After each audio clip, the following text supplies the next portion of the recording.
Doctor, இப்போ TMT, echo, angiogram அப்படின்னு சொல்கிறாங்க. இது மூணுத்துக்கும் என்ன டிஃப்ரென்ஸ் இருக்குது டாக்டர்?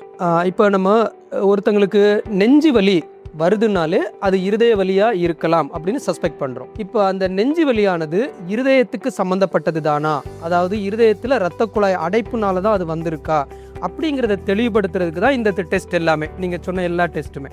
அதில் பேசிக்காக ஃபஸ்ட்டு ஸ்டெப்பு இசிஜி எடுப்போம். பட் இசிஜியில் எல்லா டைமும் இரத்த குழாயில் உள்ள அடைப்பு தெளிவாக தெரியாது. Point number 1.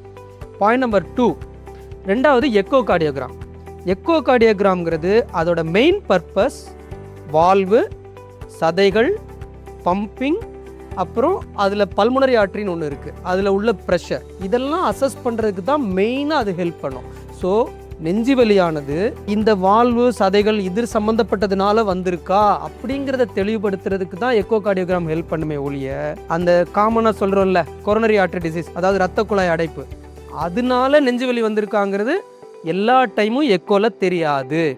சப்போஸ் இந்த பேஷண்ட்டுக்கு முன்னாடி அட்டாக் ஏதாவது வந்திருந்து அதனால நெஞ்சு வலி வர்ற மாதிரி இருக்குன்னா எக்கோவில் அந்த ரீஜனல் வால் மோஷன் அப்நார்மாலிட்டின்னு சொல்லுவோம், அதை வச்சு தெரியும். இல்லை பம்பிங் குறைஞ்சிருந்தா மோஸ்ட் காமன்லி இந்த இரத்த குழாய் அடைப்புனால வரும், அது தெரிய வரலாம். ஸோ இசிஜியும் எக்கோவும் it has its own limitations.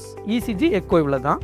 Next step treadmill சொல்கிறோம் இல்லையா, ட்ரெட்மில் எதுக்கு அப்படின்னா இந்த பேஷண்ட்டை ட்ரெட்மில்லில் நடக்க வைக்கலாமா அப்படிங்கிறத நம்ம முடிவெடுக்கிறதே எக்கோ கார்டியோகிராம் வச்சு தான் முடிவெடுக்க முடியும். இப்போ எக்கோவில் பம்பிங் நல்லா இருக்கணும், வால்வு ஓகேவாக இருந்தால் தான் நம்ம ட்ரெட்மில்கே போக முடியும். ஸோ ட்ரெட்மில் ஹார்ட்டில் அந்த ரத்த குழாயில் உள்ள அடைப்பானது ஒரு 80% இருந்துச்சுன்னா இசிஜிலையும் தெரியாது, எக்கோலையும் தெரியாது, அப்போ ட்ரெட்மில் ஹெல்ப் பண்ணும்.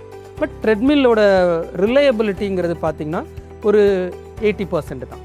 மீன்ஸ் தட் 180 பேருக்கு அடைப்பு இருந்தால் தெரியும், மிச்சம் இருக்கிற 20 பேருக்கு தெரியாது.